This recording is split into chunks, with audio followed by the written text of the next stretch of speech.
Sean Whaley is furious. He's upset. 100%. Pay-per-view weekend. How's it going, everyone? Welcome into a brand new edition of Axe Cake Picks, episode 172. Today is April 10th. The year is 2025. A little Thursday edition. Thanks for everyone changing the schedule for me today. Going to be a long day tomorrow in Long Island, so I figured we'd get the show out and rolling. But Joe, always good to see you. 172 of these motherfuckers. How you doing? Doing well. Yeah, man. I just was realizing we didn't talk about it, but BKFC, they had the double header that was Dubai. It wasn't just one event when we talked about 71, bro. They had another event right after that for 72. It was at the same location. So yeah, BKFC is on fire. We just talked about it before the show.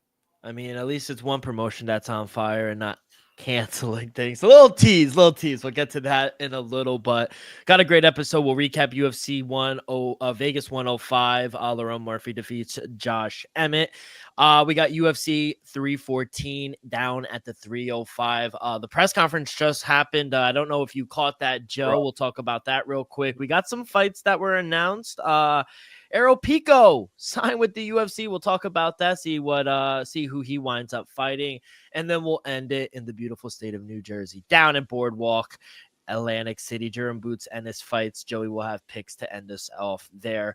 But let's start back at the beautiful, lovely Apex. Josh Emmett. I would say it was an okay fight. Very boring.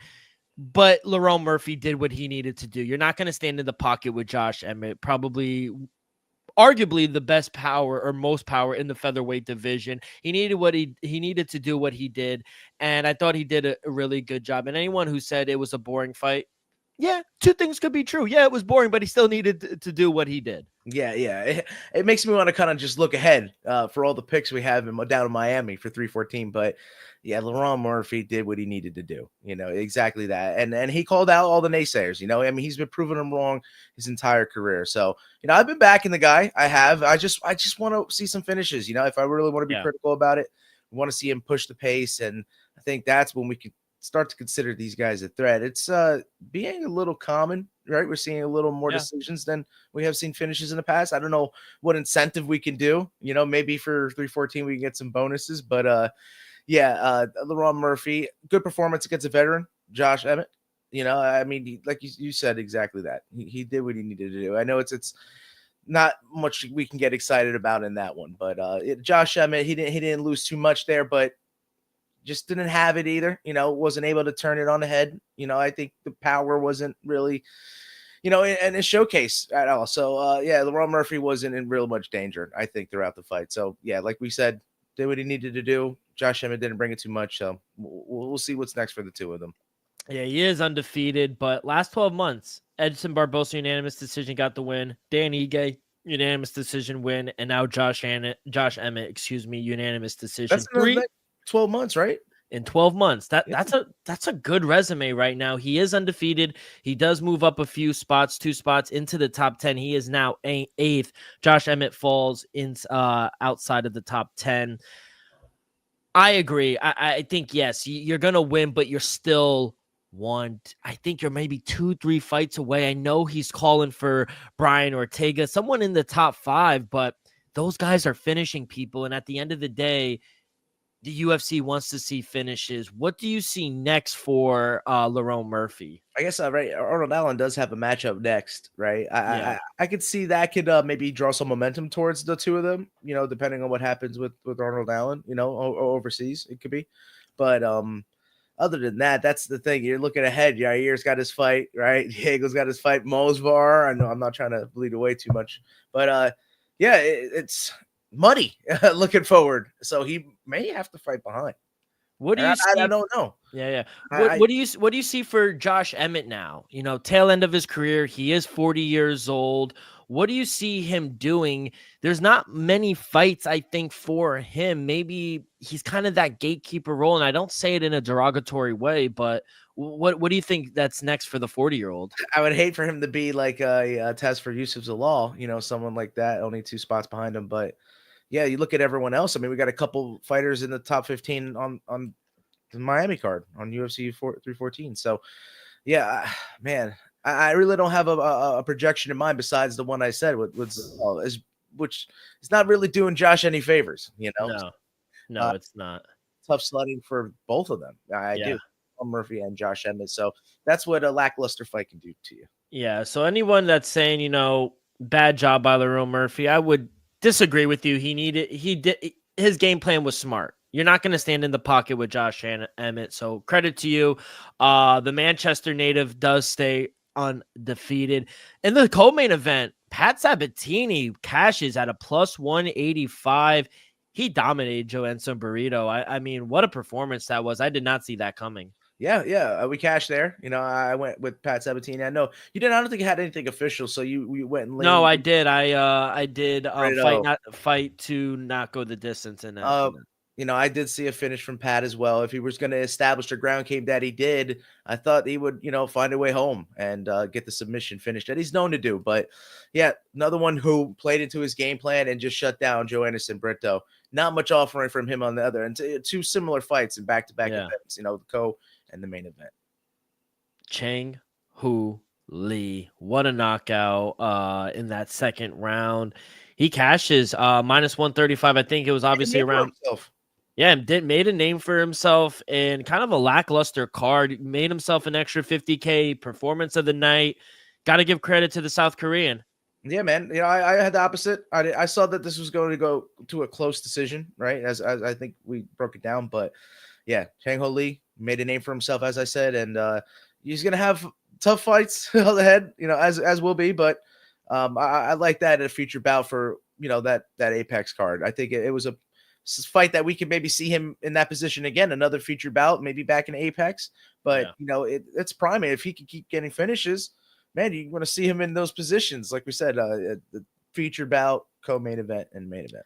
Kind of another lackluster performance, but did what he needed to do to get the win. But Brad Tavares, unanimous decision over the General GM3. Kind of a boring fight, but Brad Tavares gets the job done. Wasn't the ring generalship was more in the favor of Brad Tavares in that, right? So yeah, the general. Mearshart, I did not expect that from you, but Brad Tavares just proven himself. He's like an ageless wonder, honestly, with you. So yeah, just an amazing performance, I would think, in my eyes, honestly, because I saw GM3 being able to utilize the ground game, right? But null and void. Brad Tavares, like I said, he's going to be trouble to deal with on the feet. I think statistically he also has like some of the best takedown defense too. So it's a hassle to get him to the ground. And like I said, he's always going to be there for tough fights. I mean, look, he took the champ DDP to decision. You couldn't finish him. So yeah, Brad Tavares is a veteran in the game. And performance of the night, cashes as an underdog and also gets the knockout. Ode Osborne, the Jamaican. What a knockout that was. Cash there again, man. I took the underdog, in that one. Ode Osborne plus 215. He's been in a lot of tough fights as well. If you look at his record, you see some losses, but we know how that flyweight division could be. It's ruthless, and I think his record may be inflated into losses where he's actually a very high level fighter. So yeah, Ode Osborne, he deserves his flowers. Are we done off Finney already? I mean, that was just terrible. I lost 15 minutes of my life. Yeah, but I mean, it's like, is he deserved to get cut after a loss? Like, I would hate to punish the guy for that, right? But no, he won. Yeah, I know. After you're going to punish him, you're going to cut him for winning a fight, right? But it was terrible. I know. That's my thing. It's just, it's literally draining the life out of you, and I think that's what's killing Dana White. He wants to see this guy in his former days, and he was fighting, granted, maybe lower level competition, but he was getting some pretty nasty finishes, whether it's ground and pound or, he's got power. He's a little shorter in the division, but playing it a little too safe. I don't know. It's a tough situation to be a fighter, man. Shout out Barbosa. She does get the performance of the night, 50K. She gets the submission in the very first round, and it sucks, but Diana Belbita, she does wind up hanging him up after this performance. The Romanian, tough sled in there in the UFC for her. Yeah. It's been tough for her, but I think it's been tough for the other fight before it. Rise McKee coming back, I What want to a speak highly of that because that was honestly, he looks like shades of Ian Machado Gary when we saw him in Charlotte when he fought Daniel Rodriguez. yeah. He was cruising across the cage with the distance control and his strikes were on point. So I mean, he might be reborn in there. He hadn't had the best luck, right? Another one that we talked about, Odi Osborne fighting tough competition. Rose McKee fought right Hamzat Chimaev in his debut. So that was no easy sledding just to start out. Reese McKee, shout out Ireland. What are they, 3-0 in their last 3 in the last 2 weeks? Yeah, shout out. I mean, when was the last time Ireland's been 3-0? Are they back? I'm just looking at the records of them, and they don't have honestly the best UFC record. And I speak highly of Irish MMA. Like, we have champions there, and man, the records were just like surprising to me. So to see that go 3-0, I think that was fantastic. Are they back? Hey, man, they might be. We wanted to see Conor, I think, lead the way in a sense, but it doesn't look too like it. Yeah. Other than that, I know women. I get all my women fights right. Outside of that, I go 0-2 on the men. So 3-2 on a kind of a lackluster Apex card. But how did you do overall? Yeah, 5-6, 2-2 on straight picks, 1-2 on the props, 1-1 in the totals, 0-1 in parlays, and we did hit in 10 seconds left, which was Nice. 1:30. Roman quickly he took out his opponent in like a minute. It was ridiculous. If you know, you know what I'm saying. Yeah. If you didn't see it. At least I know women. That is a good thing. And you hit on some dogs though, some nice underdogs. So you should be in the positive if I'm counting the units correctly. Yes, but sir.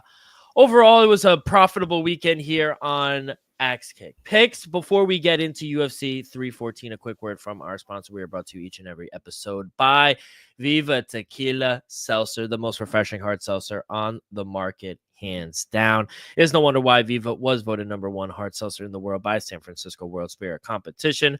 With only 88 calories, 0 carbs, 0 sugar, and a light 4.5 ABV, Viva is the perfect drink for your post-game celebration, as it was created with that active lifestyle in mind. We flavor tequila seltzer because flavor is the spice of life, and we like our drinks with just a kick, just like how we like our lives. Whether it's Huckleberry playing around a golf with the boys or an elderberry watching UFC 314, it doesn't matter. Our favorites pair perfectly with the Artisanal Blanco tequila for that subtle and refreshing drink. Our belief here at Axe Kick Picks and at Viva is to live long, live well, and live it up. All right, Joe, let's get to it. 314 into 305. Early prelim start at 6 p.m. here on the East Coast. Starting in the women's bantamweight division, Haley Cohen. Yeah.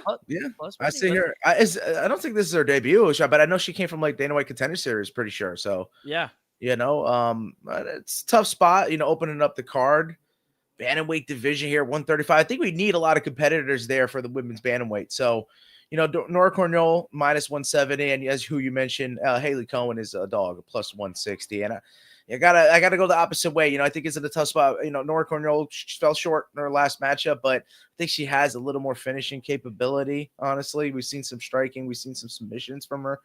Haley Cohen, I've seen a lot more decisions, and maybe early in her career that she has a finish, but it's gonna get harder and harder as we talked about at the beginning of the show. The competition level starts to get tougher and tougher. So yeah, give me Nora Cornell and a straight pick, but she's going to be a part of a 4-leg parlay, which I'll get to after a couple of plays. So I was going to take the over 2.5 rounds, but it's juicy. Maybe a parlay piece. I think both women are durable. They have good cardio. I just don't see a finish. So maybe fight to go the distance, and you could get that at -175. That's still a little chalky, but I think it goes all 3 rounds. Yeah, there you go. A very safe bet, honestly, when you're talking about that. So middleweight division next, we have Tresean Gore, South Carolina, David, who's a dog at +350, taking on Marco Matuto Tulio, who's -350 here. And I think it may be a clash of styles here. Tresean Gore has the grappling, I think, edge, and Tulio has that Muay Thai background. Wonder if he's been working a little jiu-jitsu or not, but I think when the fight's standing and there is a reach advantage, I do think Marco Tulio, I think he's going to have this slight edge. So give me the favorite here of taking the chalk, like I said, straight up as a pick, but it's going to be a part of that 4-leg parlay. We're continuing the train. So that's my play on that. So. Yeah, I got to play here. I'm going to try to get involved in most of them, but Gore 2-2 in the UFC. But his wins were against Josh Frem when he was losing and pulled off a miracle guillotine. and against Taruliko, who hadn't fought in 3 years and then fought Shara Magomedov and Gore in the span of a few months, got finished in both. He didn't look that good. He's only fought twice in the last 2.5 years. Tulio's striking is fantastic. All he does is has to keep this fight on the feet. I'm going to take Tulio by KO in this one at even money. Even money? Oh, it's favored? Yeah, he's a huge favorite. Well, yeah, I guess, yeah, there's a way to bring down the chalk a little bit. So here, I see they're going down to the flyweight. And the next one here, 125, we have Suda Mudajiri, minus 165, a favorite, taking on, I think, former number 1 draft pick. Wow. Ultimate Fighter, Mitch Raposo at plus 150. Yeah, man. I think I'm taking the Tibetan Eagle here. Is explosive on the feet, man. I think the only way you would catch him is brought in that submission. I think Matt Schnell called him like that amazing fight they had a couple years back. But Mitch Raposo is a kind of stand and bang type of guy. He has the wrestling, but I haven't seen the submissions. Reminds me sort of like a Henry Cejudo style. So not with the submission factor. Let's go Suda Mudajiri as a favorite, and he's that third leg of a parlay. I'm building it. I only got one left for you. Yeah, this is a close one for me, but Suda Mudajiri is the play, but minus 218 is too pricey, so I'm gonna stay away. It is a parlay piece for me. He has 7 career losses, none by KO, 6 by submission. So if he doesn't get the submission win, I don't know. I don't know if he could win by decision. And Mitch, he isn't a great submission fighter either, so I think this is gonna be a close one. Okay, yeah, man, and let's move on to the next one, which is gonna cap off my parlay. It's a middleweight division fight between Cedrikas Dumas, who's a dog at plus 179, taking on Mikhail Oleksiejczuk, who is minus 185. And I got to go with my boy, Mikhail Oleksiejczuk. He's got explosive dynamite on the feet. He's knocked out even some heavyweights, man. If you look back in his fighting career, light heavyweights, he's knocked out some big dudes in his career. And, we see the whole as being the way through submission. And Dumas is another one that voids that game plan sometimes and doesn't fight to the best IQ, and I think that may fail him once again. So give me Husar here to cap off the fade the American 4-leg parlay at plus 405. That was those 4 straight picks I had just made for you. Yeah, Michel Oleksiejczuk lost 4 of his last 5, and 3 of them were by submission, and his ground game is, to say the least, pretty bad. He actually got a little bit of wrestling clinch of work going into that 3rd round against Bullet, but Bullet's takedown defense in wrestling is really non-existent. Oleksiejczuk wants to strike, but I think he's going to have trouble getting Dumas to stand and bang with them. Dumas, he's a pretty boring fighter, let's be honest. He's going to want to clinch, wrestle for 3 rounds while he makes some dumb decisions you mentioned with his IQ in and out of the octagon. I like his style. I think it could be a problem for Oleksiejczuk in this fight. At plus 160, give me Dumas. I think it's a good plus money dog here. Hey, brother, I hope it doesn't break the parlay, but may the best man win in that. And if my parlay hits, we'll make you some plus 400 money. So I got a couple exciting fights, I think, in the next 2 here. The featherweight matchup we have first. Damage! Yeah, he's back, man. Darren Elkins, big dog. And is he live at plus 280? I don't know. Juicy J, Juliana Rose may have something else to say. At minus 300 favorite. I mean, D-Rock, do you have anything in this? I'll ask that. Yeah, I can't believe the Damage is still fighting and winning in the UFC. He fights at an absolute train wreck as there. Wild striking, wild grappling exchanges, and lots of blood to say the least. He's won 2 in a row. I think by sheer determination over Pinheiro, Brown. But I do think Juliana Rose is too dangerous for his wild style. Elkins is a warrior, but if he leaves a lot of openings for his opponent, his stamina and the ability, and Rosa will really get the best of him. He's coming off 2 first-round submission wins as well. Against decent opponents, Rosa is chinny. 4 of his losses are by KO, but Elkins doesn't have that kind of one-shot KO power. It's more of a forward pressure brawling style. I think Rosa is more technical. I wouldn't be surprised if he does make it 3 submission wins as Elkins – he probably will put his neck out there in some dangerous situations. So I'm going to take Juliana Rosa here. And to get the number down, because he is a big favorite, he's around minus 300. I'm going to take him inside the distance at minus 105. That's amazing. I agree with absolutely everything you said there, Gentle. Man, I don't know why I said gentle there. What was that? But, I'm a gentle giant. Gentle giant. Dog. Beautiful description of Julian Rosa. And, you know, I feel like he could definitely finish Darren Elkins in there. But on the flip, like I said, if you do think Darren Elkins is live, he's going to probably grind out a finish towards the end. I don't necessarily a decision because he's going to probably fall behind on the judges. So the money is safe, you know, with like Julian Rosa. Like you said, if you see it inside the distance or if you see it, you know, maybe going to judges. But I see a finishing here as well. Like I said, Darren Elkins has it his way. Julian Rosa has also gotten caught. It's gotten knocked out, TKO'd. I mean, it could happen on Darren Elkins' route. But, you know, Julian Rosa is explosive. I think his career trajectory would be like amazing. Like how he would have come back, Julian Rosa I'm talking about, and making a name for himself again and getting a finish here, I think would just catapult his career yet again, like a renaissance, because he's been in the game for quite a while. So, you know, Juicy J, man, I like your pick, but I'm under 2.5 rounds at -115. I see a finish either way. Love it. Lightweight matchup next. I'm going to just lead it off because Chase Hooper is a massive favorite taking on Jim fucking Miller. Massive dog here. I mean, it's ridiculous, right? Chase Hooper minus almost 800. Jim Miller plus 600, even higher dog. And I said 2 amazing fights to describe these two because I'm seeing also a finish in here. I'm under 2.5 rounds as well, -125, because Jim Miller is absolutely the warthog homage to Anthony the Bull, because when he gets in there, he goes for the finish. And, you know, Chase Hooper, we're seeing him develop into a man, and he gets finishes. I mean, that BJJ, if he could submit Jim Miller, and I think that's what he's going for, that'd be a massive feather in the cap. But maybe a ground and pound finishes on there if he could maybe piece Jim up on the feet. It could also be a decision, and I could be wrong in the finish route, but I think these two guys are going to put on a show. I really do. So it's young and gets old, right? It's the new era against the old guard, and made the best man win in their fight. That's I want to ask you before I get into it. This line is fucking crazy, though, right? Yeah. I think it's disrespectful. Yeah. I think it's and it's wrong. I think Jim Miller is way more live. I just don't know if I was willing to put the money, like, you know, if willing to fade Chase, right? That's why I played it 2 fights kind of down the middle and taking a total. Exciting fights. I you know, it's actually ridiculous. Fucking plus 500, I see. Plus 600. It's climbing 650. I get it, but I don't get it. You know, Hooper has looked good in his last 3 fights. The move up to a weight division, I think, has made a real big difference for him. But I want to say, let's not overreact to choking out Borshov, who has no ground game, and then submitting. He's a legend, but old Clay Guida. You know, Jim Miller is older and he's on the route to UFC 400, but he's tough as fucking nails, and he has the tools to beat Chase Hooper. And if you don't think 50 UFC fights. Yeah, and if you don't think so, you're dumb. I'm sorry. He's won 6 of his last 8 fights.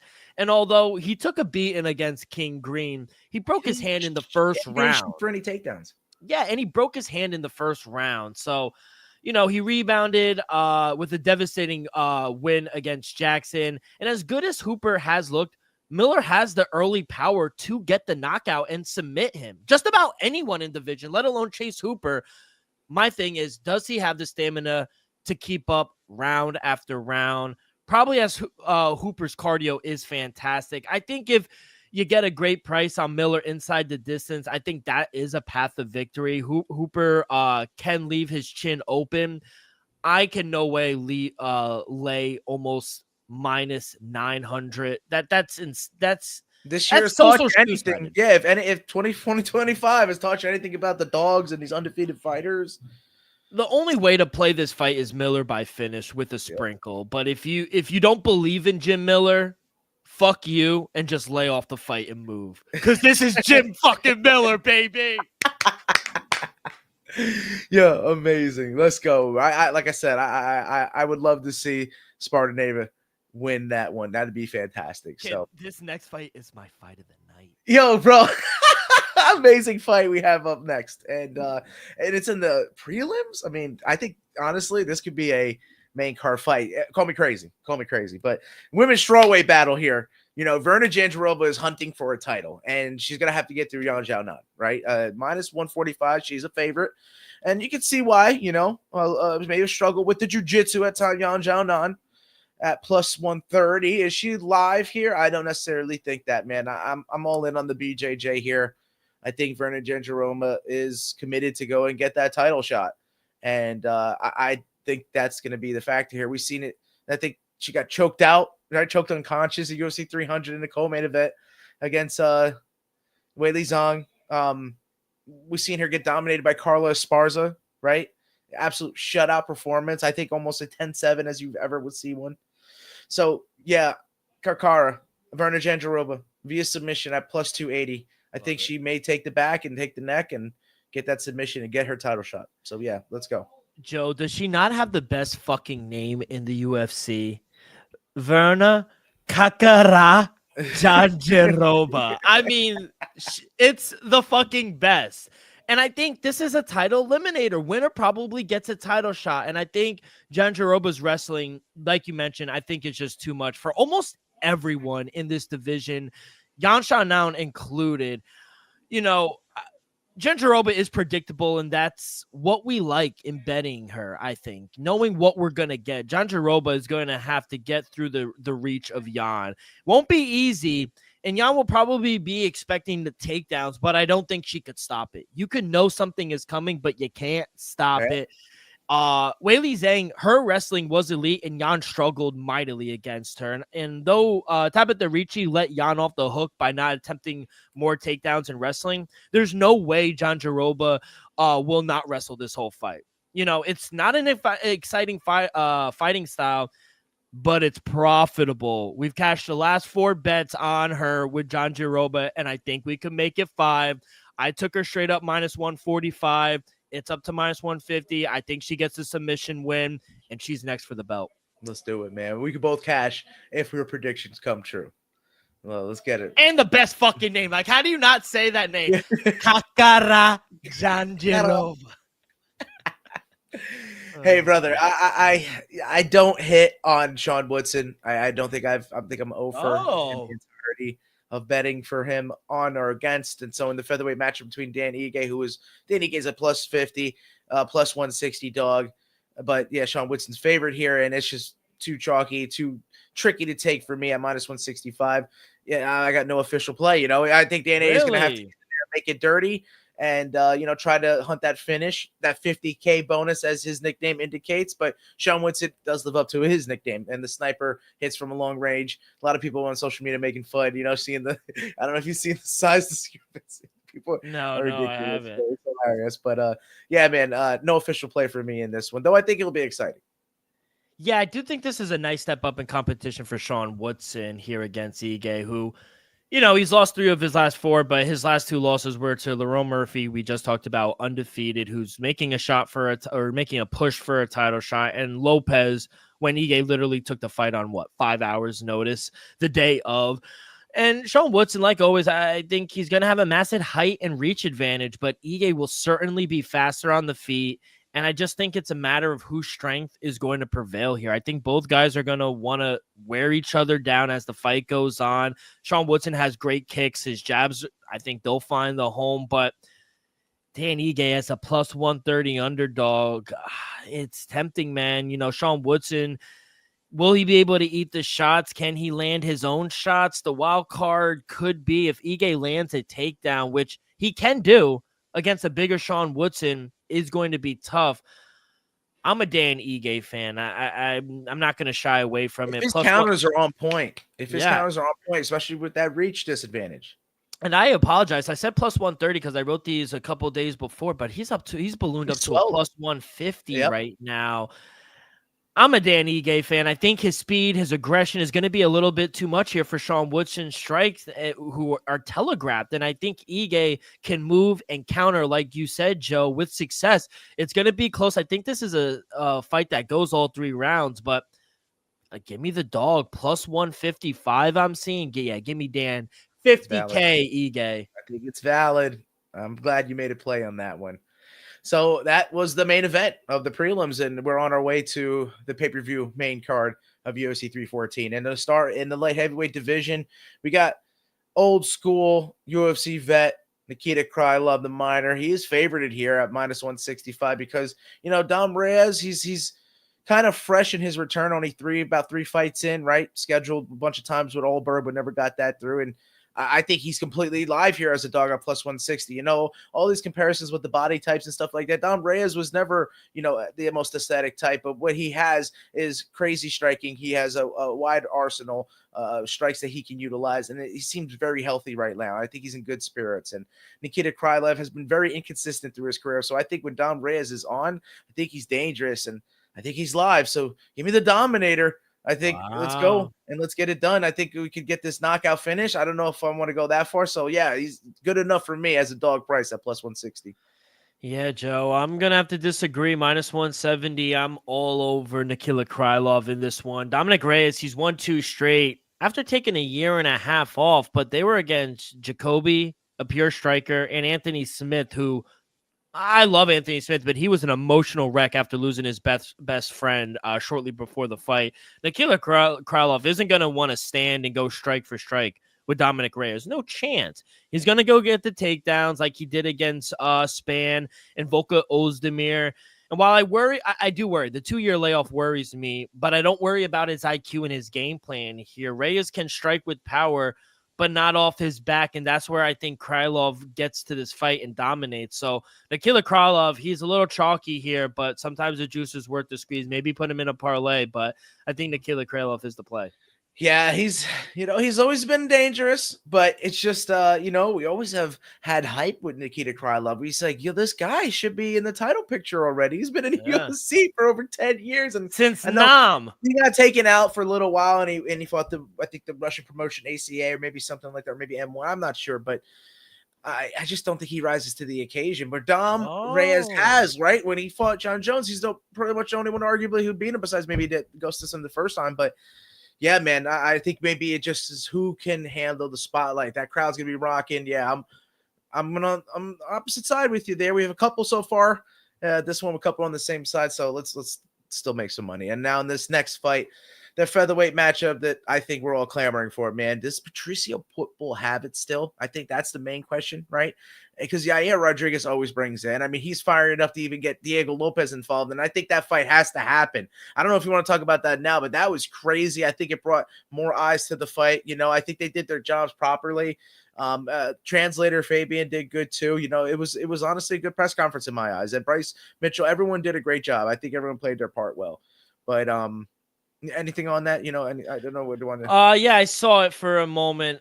I'll say this, and by the way, that's the next fight as the bout is Bryce Mitchell and Lord Silva next. I think it was good. I think they should fight. I think Diego Lopez needs to worry about Alexander Volkanovski. Yes. I think you're barking up the wrong tree right now, and I understand. I didn't really know what he was talking about. Like, you don't do that to my teammate and whatnot, but there must be something behind the scenes we don't know about it. You know.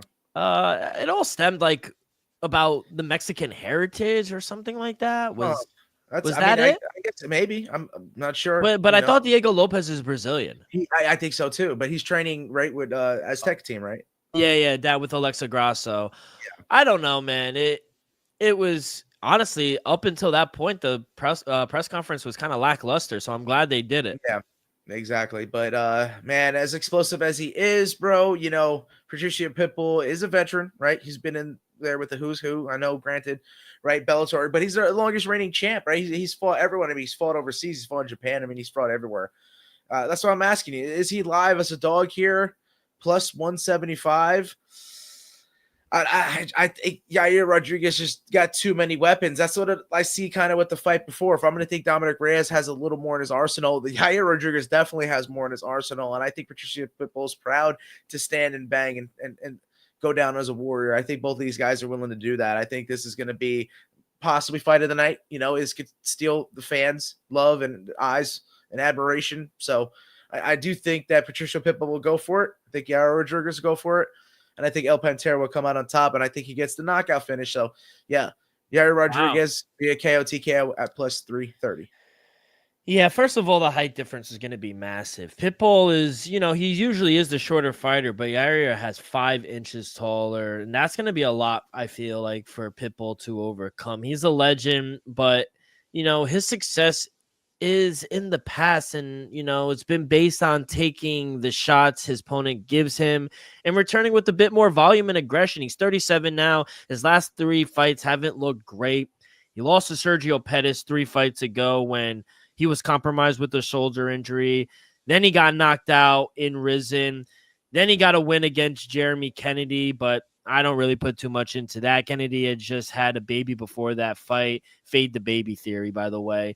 Then he gassed in his third after 2 lackluster rounds. I don't know. Pitbull, he's used to 2 low blows to take a long break to get his energy back. One of the low blows was in the second round where Kennedy clearly had the momentum, and Pitbull, you kind of milked it for what it's worth. Pitbull, low volume, and he's hittable these days. And I think Yair Rodriguez takes advantage. He has really good striking. And even though he's coming off 2 losses, one was to Volk and the other was to Ortega, where Yair was spanking Ortega with the striking. But it looked like Yair sustained a core injury as he grabbed his midsection and then kind of slowed down and got submitted in the third. But make no mistake about it, Yair and Ortega busted him up. So I don't know. What it came down to, Pitbull really can't wrestle and grapple like Ortega, and he certainly isn't Volkanovski caliber, I think. And that's no disrespect. Yair's length is going to be too much problem on the feet. And I just don't see Pitbull going through those jabs and kicks and getting his offense going. I know I'm long-winded, but I do think Yair is the play here. Yeah, Bear. It's crazy to see that maybe one greater than Bellator, right? Longest reigning champ in Bellator history doesn't even get past Yair Rodriguez. And I know it's a tough test in his debut, but nobody had expectations for RDR, and look what he's doing. I mean, he's on a win streak, right? So watch out. Watch out. We got to see. I think Patricio Pitbull, I think there are doubters obviously in the books, but I'm surprised. That's why I mentioned that. I think I'm surprised about the backers. So it should be made for a good one. And there's a lot of bad blood in this feature bout, man. I tell you, you see it in the face-off and the presser, and I'm pretty sure the weigh-in is going to have some security there. So 145 featherweight, big test for John Lord Silva taking on Bryce Mitchell. Thug Nasty, plus 200, Lord, minus 205, I'm seeing. I have no official play, D-Rock. I don't want to touch this fight. I don't, man. My emotions are deep into this one. I like these fighters a lot. I also think I've been a little inconsistent with them, both of them, debuting John Silva all the way up, and then Bryce Mitchell. Man, everyone, we were joking about it. Everyone was saying, wouldn't it be crazy if Bryce Mitchell knocked out Kron Gracie? Wouldn't it be crazy if he knocked him out? Like, man, it's not going to happen. It's impossible. Knocks him out. So I feel like a fool, and I'm not touching this featured bout. So, D-Rock, you have, of course, a play for us. Yeah, striker versus wrestler in this one, and no surprise, I have the striker winning. I think Lord Silva, he's lethal, and he's knocked out all 4 UFC opponents. He has the advantage there, and I think he has the striking department kind of locked down, and it's going to be massive here. Bryce Mitchell's going to want to wrestle, and he's awful striking defense. We saw him get knocked out in scary fashion against Josh Emmett, who we talked about a little earlier. And his hands are way too loose. He doesn't have a good guard. His footwork is sloppy. And if Silva keeps this fight on the feet, it's only a matter of time before he gets knocked out. The key to the fight, I think, for Mitchell is to get it on the ground, keep it there, and I don't think he's going to be able to do that for 3 rounds. If he does, he wins this fight. Yeah, clash of styles. He's really good on the. Silva showed good takedown defense against Charles Jourdain, where Jourdain got him down for a few seconds, but Silva showed solid technique to get up and get the KO against, a nice uppercut against Jourdain. He trains with the Fighting Nerds. Obviously, he's going to have plenty of practice with wrestling and takedown defense with Brohayo as well. So Bryce Mitchell's last 2 losses were against guys who have big-time power in Topuria and Emmett. And I put Silva in that category. So Silva all day in this one. He's going to get the knockout at even money. Wow, even money. And he's only, is he more than a minus 200 favorite you're seeing? Because how we talked about earlier, Marco Tulio being a minus 350, and he's at even for the KO. So pretty crazy to see that. He's at minus 200. It means it's even more favored for John Silva to get the knockout. That's what that would mean, right? If it's less of, if it's less of an odd. So Yeah, we've made it to the co-main event here down in Miami, and I think by this time, I think the crowd is going to be rocking. I don't remember like last time Patty's fought outside, the English crowd. Am I mistaken? Who the hell Correct me if I'm knows? wrong, but man, this lightweight matchup weighs heavy on the division. Michael Chandler, talking about Bellator, right? All the fights he's had with Patricio Pitbull through the years. He's a dog. He's a dog price here, plus 135. I mean, does he have it in him? Is he going to have more than just 1 to 2, 3 rounds? Paddy Pimblett, we haven't really seen him get out of that 1 to 2 to 3 rounds, right? Everyone's saying that he's going to have an advantage there. I don't necessarily think that, but he is a favorite. He's minus 140, and we've seen another one of these fighters grow, just like we talked about Chase Super. Paddy Pimblett kind of grown into a man now. Is he going to be ready for Iron Michael Chandler? I mean, I think it's going to be an absolute tough test. I think it's favored that you're going to see a finish in this one. I really do. Michael Chandler's, like I talked about, the early, he's very dangerous. First, second round, the knockout capabilities off the charts. How explosive he is. We've seen the highlight reels. He's always made it entertaining since he's made his UFC debut. And like I said, look at all the fights prior. And Paddy Pimblett's proven to be a star. Will the star continue to shine? I think it's going to shimmer. I think that Paddy Pimblett's going to have more moments. I think if it hits the mat, everyone's saying that he's going to go and find a way to a submission, and it's 5-minute rounds, and then definitely seems more likely later, but it's still going to be wet. And if Michael Chandler still has a gas tank and he's explosive, he finds his ways to his feet, and he's done that time and time again. Look at all the 5-round fights he's had with Eddie Alvarez and Primus, and it gets really nasty in there. So it's just about Paddy being able to, be able to just man it out in there. It really is. I think this is a massive test for not only his fighting career, but I think even the manhood as well. I think this is a big test for a lot of things, to become the warrior. So, man, I see this a lot closer than other people may be seeing it. But I do think the baddie continues. I just think that it's going to be a little controversial when you look back at it, because I have him winning by decision. It's plus 1,000. He'll get the job done against Michael Chandler, and he'll continue on a streak. And people are still going to have questions about him. But, if he keeps winning, you can't deny him, right? And he still has that finishing capability. So he'll just be one finish away from a title. I don't know. You got to tell me. So, yeah, that's my play for the co-main event.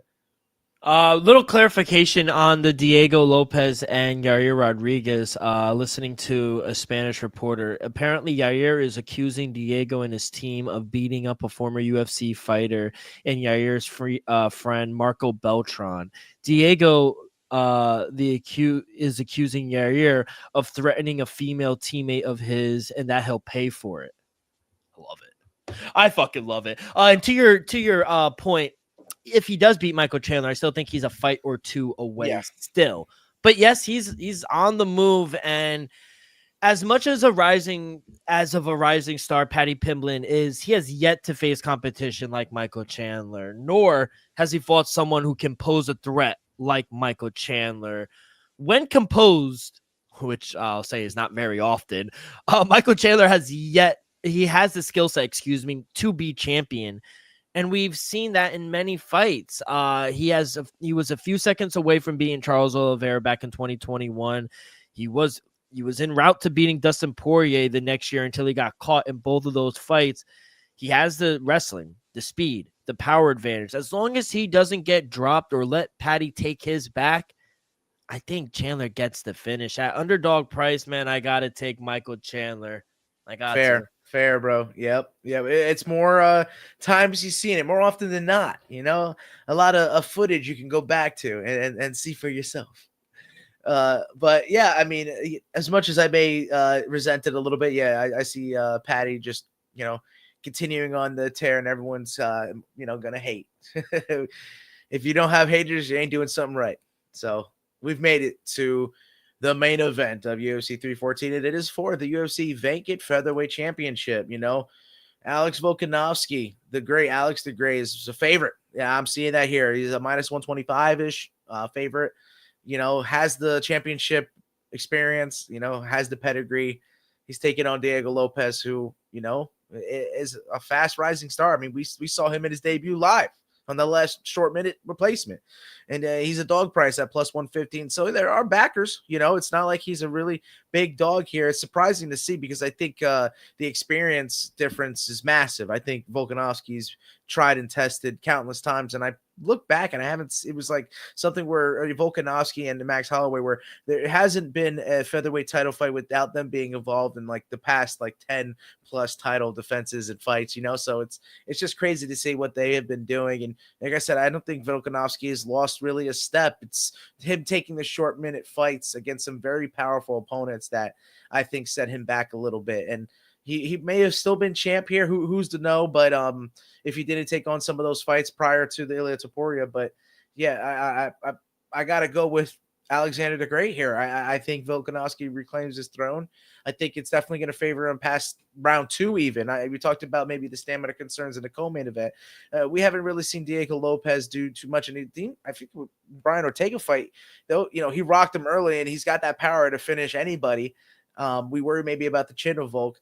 We've seen the gas in the third a little bit. Correct me if I'm wrong, right? So that third starts to worry you, hopefully, and he's worked really hard, Diego Lopez, but I mean, just like I said, based off experience, based off what you see with Michael Chandler, based off what you see with Alex Volkanovski, you know that he's going to be ready for the 3rd, 4th, and 5th round. So, yeah, I got to go with the experience. I got to go with the championship medal. Give me a slight chalk. Minus 125 is not too bad. I'll play it straight up because I think TKO is on the board. I don't necessarily the submission will play a factor in this one. I think these two guys are too talented anywhere the fight goes, but I do see a little bit of a gap here in the skill. Maybe the power is the X factor for Diego Lopez, but give me Volkanovski. Give me Volk, man. We got to go. We got to hear the music one more time. We can't see this. We can't see a loss here. So The Land Down Under. Great fucking song. And, Volkanovski, love him. Legend. I want to ask you before I give you my pick. If he loses, does he retire? I didn't want to say that. I think it's on the table. I do. I hate that. Yeah. He's coming off. Not only is he coming off back-to-back losses for the first time in his career, but both of those losses were by KO, and he did not look good. A little over a year after the second one, he returns.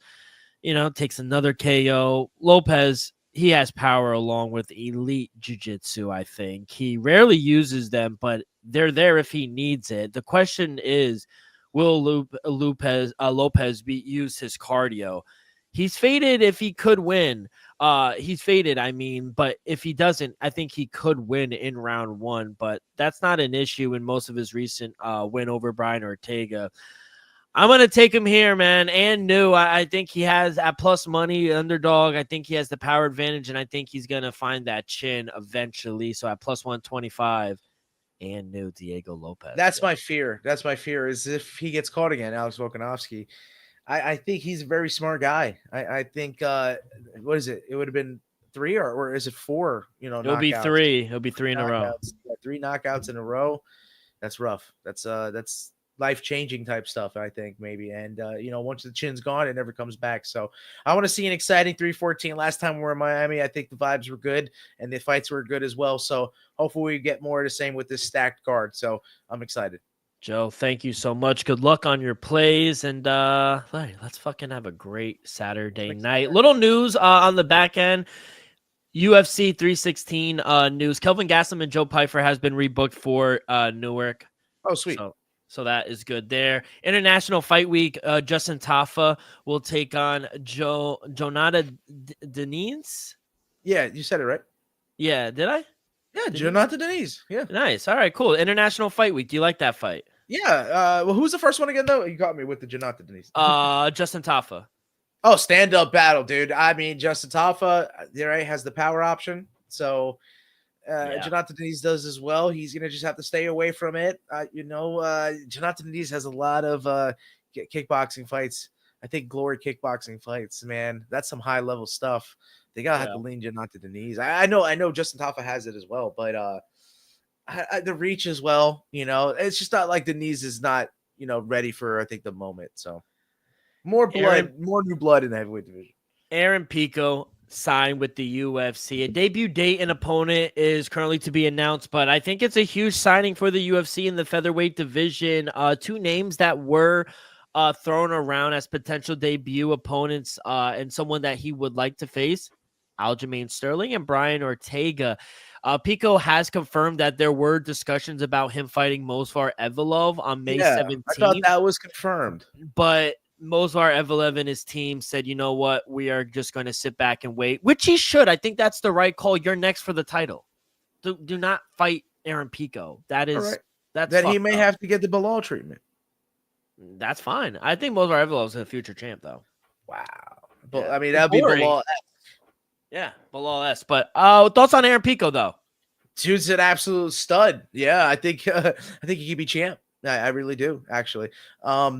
Yeah, out of those two, Ortega, I like the Evloev fight more because if he beats him, he's in line for the title fight, and I think that's a good debuting fight. So I think that, but not for Movsar. No, of course not. But if you want to get the title and you want to shut up all the naysayers, you take the fight, no questions asked. I think so. I think he failed on that part, to be honest, and that's why I said what I said. Even though Belal is the champ now, and it may make Movsar even more likely to get the championship with everyone not backing you. Everyone denying you the chance once you break through, you perform at the highest when it matters most. So, yeah, I think for both parties, I think Evloev could take the fight. Aljamain, I don't know. I don't like the stand up, but the jiu-jitsu comparison, right? Clash of Styles a little there. And then who'd you say as well? Brian Ortega. Yeah, you would get a similar feeling out of Brian Ortega like you would Movsar Evloev. But I guess maybe that'd make a little more sense that he's coming off a loss. But more people like Brian Ortega. Joe, you got to take your victory lap. GFL has canceled its first two events, May 24th, May 25th in Los Angeles, confirmed by the gold standard in the California State Athletic Commission Director, Andy Foster. And now there are serious doubts about the future promotion. Ariel Helwani broke the news last night. He came out today and he said, you know what? It is possible GFL could still have an event in June in New York at the UBS Arena in Long Island. But honestly, it would be shocking to him at this point. And he said, the GFL is a story that really has come and gone. There's a greater story and to the MMA business. And he also went on to say, PFL isn't paying as much as they once did. The Bellator, the number 2 brand, doesn't exist. One isn't paying nearly as much for MMA fighters. GFL was that hope. The type of promotion doesn't exist, and at the end of the day, that's not good for the fighters or for the business. You were right. I don't think they actually have anything. And you know what? The reason I wanted it, I was hopeful for the veterans to get one last payday. That's in reality, that's what I wanted. I wanted them to get one last payday. They deserve it. Yeah. But they didn't get it. No. So any thoughts? You were right. Yeah. Yeah. I mean, when they announced the Shine Auditorium, I was like taken aback because that's, kind of like an opera house. That's like where everyone's viewing. It's the USC's auditorium at University of Southern California. Oh, I mean, I thought it was. I was looking at the like the Drama Performing Center, I guess. But I was like, that's it. Like that doesn't make any sense. But yeah, man, the money's dried up, right? Money's gone. Yeah, the backer, apparently Darren Owens, his backer set didn't fall through, so it was a stressful week. And after Ariel Helwani's tweet and mentioning the PFL, here comes your boy Don Davis. He says, quote, "This is the kind of misreporting that hurts MMA fighters and the MMA industry. Ariel Helwani is wrong about the PFL fighter compensation. He says PFL average fighter pay is up. PFL fighter roster payroll is up," which it can't be true because people are actively wanting to leave the promotion. His clickbait is a disservice to fighters and fans as well as PFL. So Ariel Helwani comes back and 10-7s him. He goes, quote, "You are in the midst of one of your worst PR runs in the history of combat sports. I can't open this out without seeing one of your top stars complain about the state of your company. I'm the least of your problems, but I take issue with you claiming my information is incorrect. Question, are you paying the same amount to the tournament winners? Question, no, not even close. Did you ask Bellator fighters to rework their contracts? Yes.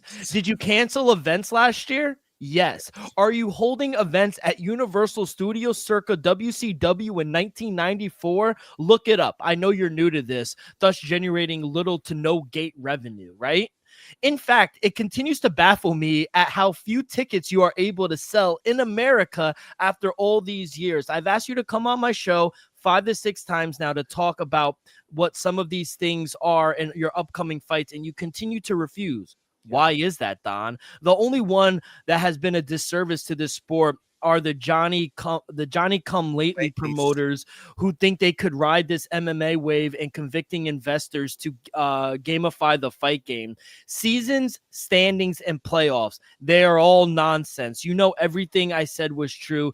Continue to post on LinkedIn to your current or potential investors, surely talking about fighter mix. I'll continue to tell the truth. Wow. I love it because Don Davis is he's a fraud. If we had gone into it with the Grand Prix, which everyone is wanting, not the seasons, first off, there probably would have been none of this. There would have been more money still left around. I think they blew their load. I think that's what happened. I think the $1 million paydays consistently throughout the years, they're gone. It's gone. Yeah, that's what's going on. I think all the money around these promotions aren't finding ways to make money. And maybe a little bit that's on us, right? Some people, right? Trying to pirate some movies. A lot of people, you know what I mean? I think that's hurting a little bit, you know, but not as much UFC as it is with these smaller ones. So yeah, I would hate for it to become a monopoly, but it seems the future's bleak. It seems like that's where we're heading, where all the fighters have to fight and claw to be the best. And there's only one spot in the UFC. So that's what makes it so hard. I think we need more fighters. I think we need more fights, and we need more promotions to aid in that. And we can't have a failure at the highest, most executive positions, the business aspect and the managerial standpoints. It's just, it is embarrassing. And we want to see better for everyone. Joe, take us home. We got 10 seconds left down in the beautiful state of New Jersey. Atlantic City Boardwalk, Jerome Boots Ennis, fighting this Saturday night. What do we got? Yeah, speaking of who needs to make a statement, Boots, I believe, needs to do this against Stanionis, right? Stanionis. I think it's a little proper pronunciation, but a little bit defending his Ring Magazine, IBF, and WBA World Welterweight titles, and I think he does that. He's need to prove his finishing rate. He's got an above 90% finishing rate on the likes of Artur Beterbiev. It's not likely you see that in boxing often, and I don't think Stanionis has seen that level yet. So I see that I've always ranked him in the pound for pound, and make me right, prove me true. Take you at plus 160 with the KO TKO, and that's Jaron Boots Ennis. Joe, good luck. Let's keep it rolling here with 10 seconds left. You've been on a roll past few weeks with 10 seconds left. No UFC next week. We are on the road to WrestleMania, baby. I fucking love Gunther, and he's a big underdog against Jay. So love it. Cannot wait to talk. I wonder if Cody's a dog in that one. Oh, he's a huge dog. Which John Cena's gonna win. Let's be honest. No, he's not. No, he's not. No, we will talk about that next week, baby. Well, good luck, everyone, this weekend. Enjoy the fights, and we will see you guys. Peace.